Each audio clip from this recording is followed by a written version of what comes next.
the world's largest selling biscuit for the last 17 years is our very own Parle G. The reason behind it being the largest selling biscuit in the world is because I can get a packet of Parle G for as low as ₹2, and it is also available at every nook and corner of this country. However, the new tax rate is now at 18%. Let's see what Parle G plans to do, whether it passes it on to the customer or whether it will take on the cost on itself. I have with me Mayank Shah, the category head of Parle. Thank you so much for speaking to Bloomberg Quint. I wanted to understand, what is your plan going ahead? You know, now that this tax rate is higher compared to the previous rate of 12 to 14%, what do you plan to do? Are you going to take on price increases or reduce grammage? What is your plan? Given that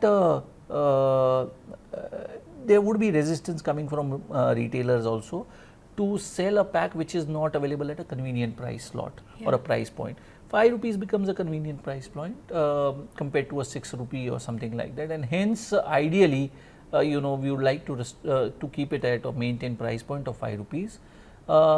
In which case probably a very practical solution becomes knocking a biscuit or two from the pack to take care of the price increase that has happened as a result of increased GST. Okay, so by when do we see this new package really hitting stores? At least a month and a half more before we would be able to.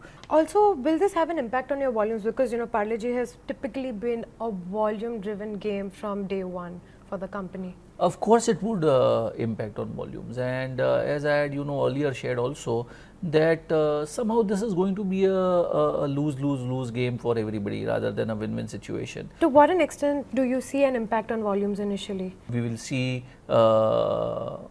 brands who are impacted by GST, especially targeting the lower end of the society, the economically weaker strata, losing volumes. So difficult to quantify, but yeah, it would be a fair share of volumes which would be lost.